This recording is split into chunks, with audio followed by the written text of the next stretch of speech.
Olá, meus amigos e minhas amigas, um prazer muito grande novamente reencontrar você. Você está aqui na companhia do programa A Esperança Viva, programa que nós estamos realizando para despertar em você o desejo de conhecer a verdade, de conhecer a palavra de Deus, conhecer a Jesus, estar sempre em dia com aquele que é o mais importante da nossa vida, aquele que nos doa a vida e que quer que realmente nós tenhamos uma vida feliz, uma vida realmente alegre, uma vida realmente que seja próspera e seja frutífera.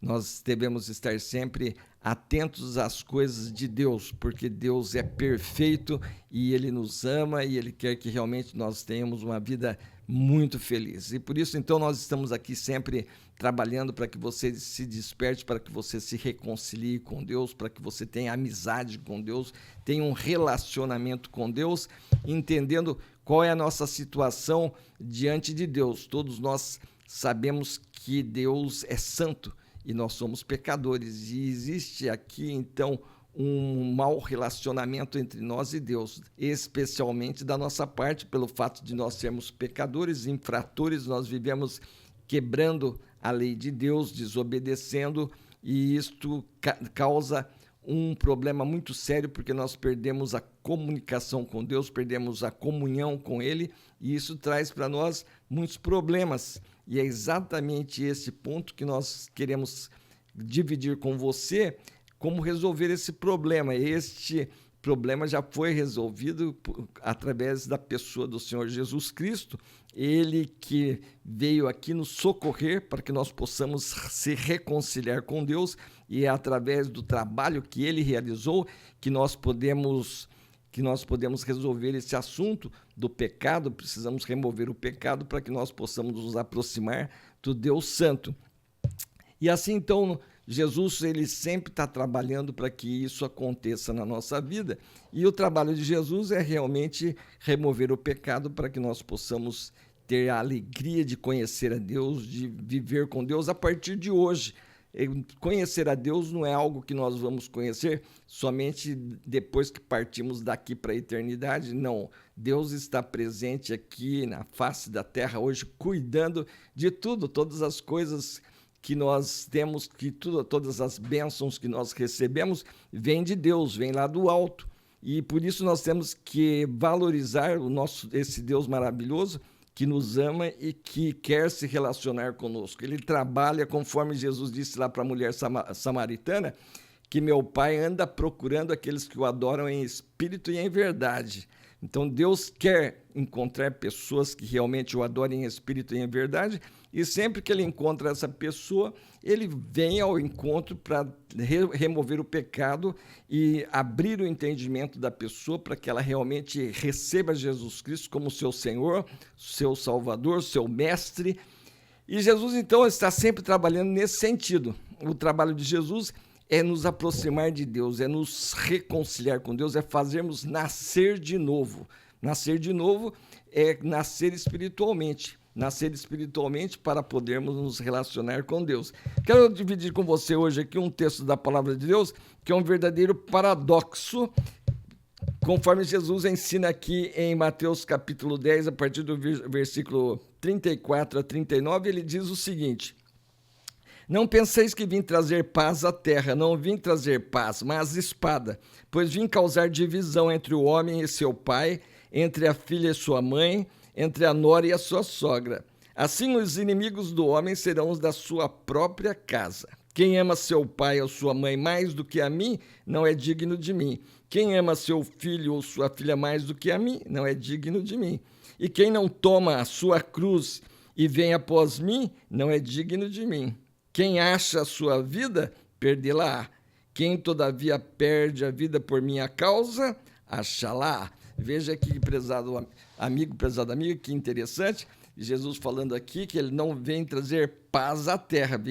Eu não vim trazer paz, mas espada. Veja que interessante, porque lá no Evangelho de João, capítulo 27, ele disse: deixo-vos a paz, a minha paz vos dou. Não vou lá dou como o mundo a dá. Não se turbe o vosso coração, nem se atemorize. Outro versículo, João 16, ele diz lá: tenho dito essas coisas para que em mim tenhais paz. No mundo tereis aflições, mas tende bom ânimo, porque eu venci o mundo. Veja que num lugar ele fala que veio trazer a paz e na outra ele vem trazer a espada, veio trazer guerra, veio trazer ali aparentemente divisão. Mas nós vamos ver que esse paradoxo ele é interessante porque Jesus, na verdade, ele vem trazer paz, mesmo que ele está dizendo aqui que não veio, que veio trazer espada, mas o problema é que se nós compreendermos, por exemplo, o que aconteceu com Jesus lá, no caso da mulher adúltera, nós já conversamos sobre esse assunto, quando os homens ali pegaram aquela mulher em adultério, conforme está narrado aqui em João capítulo 8, se a gente compreender bem aquele caso, nós vamos ver aqui que por que Jesus está dizendo aqui que ele veio trazer espada, não veio trazer paz, mas tudo isso vai chegar à conclusão de paz.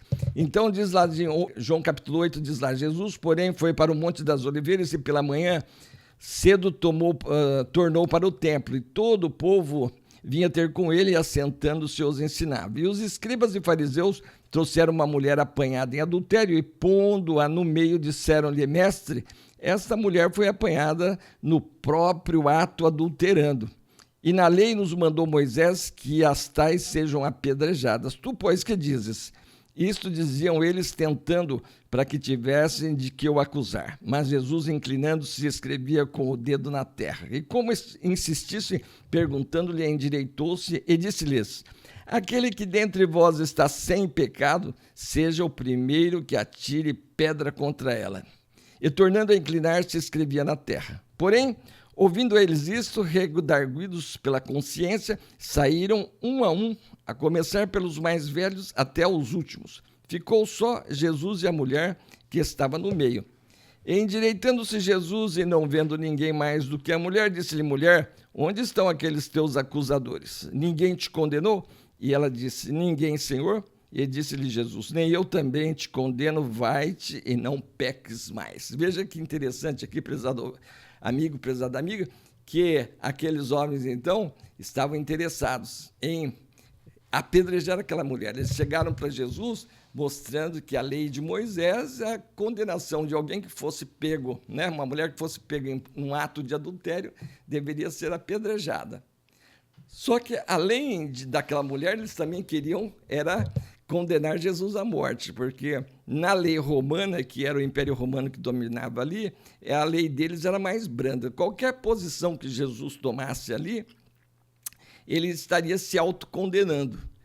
Mas, além então de querer apedrejar aquela mulher, porque todos eles eram judeus, escribas e fariseus, e eles pendiam para o lado de Moisés, e Jesus, então, para resolver esse problema, o que foi que ele fez? Onde foi que ele atacou? Veja que, quando eles apresentaram o caso para Jesus, então, ele se inclinou, ficou escrevendo na terra e eles começaram a insistir. Qual é a tua resposta? Né? O que o senhor diz a respeito desse assunto?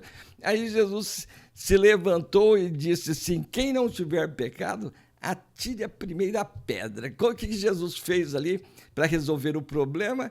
Ele foi lá no fundo do coração de cada um, mostrando que não só aquela mulher era pecadora, mas todos eles eram pecadores também, e que todos eles tinham uma guerra interior que eles precisavam resolver também. Não era só aquela mulher. Então ele foi lá no fundo, no íntimo de cada um daqueles homens, para que eles compreendessem que eles também tinham um problema sério para resolver e que era uma guerra que estava dentro da vida deles e que eles precisavam, então, não condenar aquela mulher, mas também todos eles precisavam resolver esse problema diante de Deus.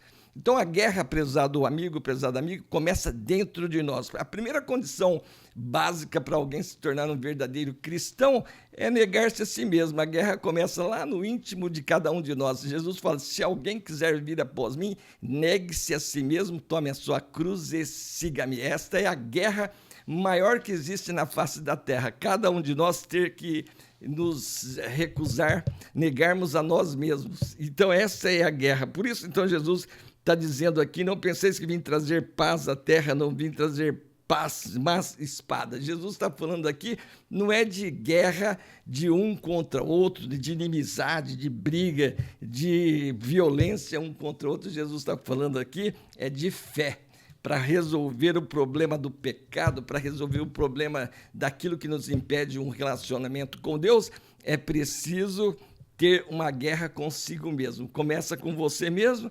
E quando você, então, compreende a mensagem da palavra de Deus, quando você ouve a palavra de Deus e você compreende que você não tem condições de resolver esse assunto sozinho, que você precisa de Deus, que você precisa de Jesus, e aí, então, quando você vai tomar essa decisão a respeito de Jesus, muitas pessoas vão te contrariar. E aí, então, é que Jesus está querendo dizer que você precisa deixar o pai, deixar a mãe, deixar a filha, deixar a nora, deixar a sogra. Os inimigos do homem serão os da sua própria casa. Então, é tomar a decisão de crer em Jesus, aceitar Jesus como teu único e suficiente Senhor e Salvador, é uma guerra não de inimizades, mas é uma guerra de fé. Muitas pessoas ouvem a palavra de Deus, mas querem que as coisas aconteçam do jeito que elas querem, não do jeito que Deus estabeleceu.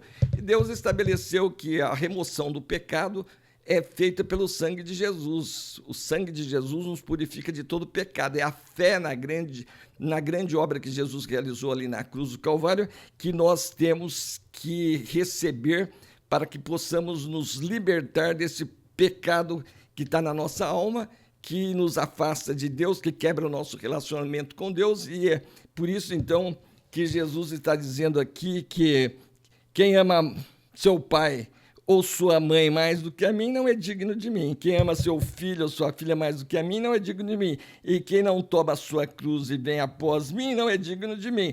Quem acha a sua vida, perdê-la-á. Quem, todavia, perde a vida por minha causa, acha-la-á.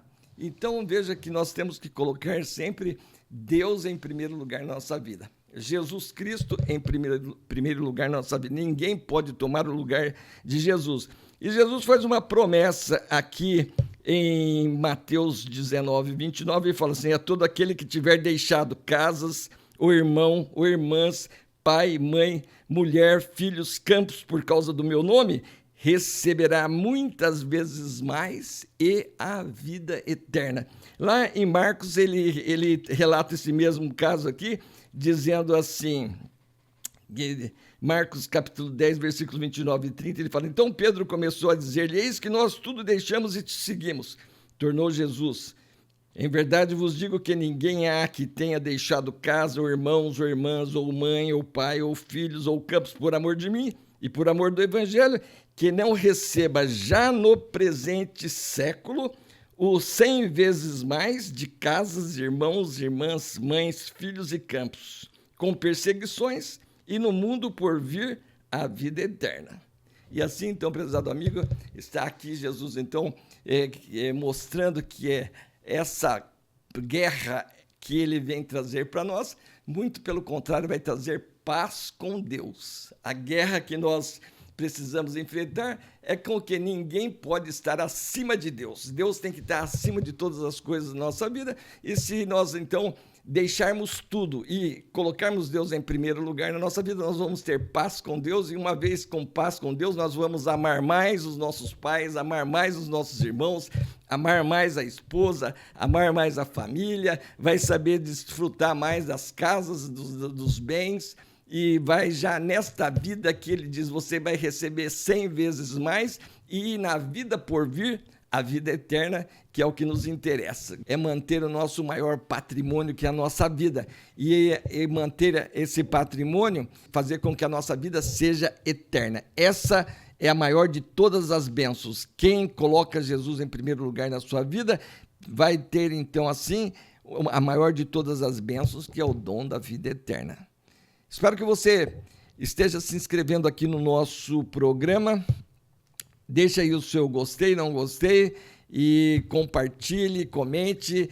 Você que já conhece a linguagem do Evangelho, espero que você esteja nos ajudando a divulgar a mensagem para que o número de salvos esteja aumentando aqui no nosso país, e aumentar o número de salvos é trazer mais Deus para dentro do nosso país. Ele assim cura a nossa terra e também vai levar o coração do rei para onde for necessário para que ele possa estar cuidando dos seus filhos, conforme diz lá em Provérbios 21:1. Espero encontrar você no próximo programa. Até lá!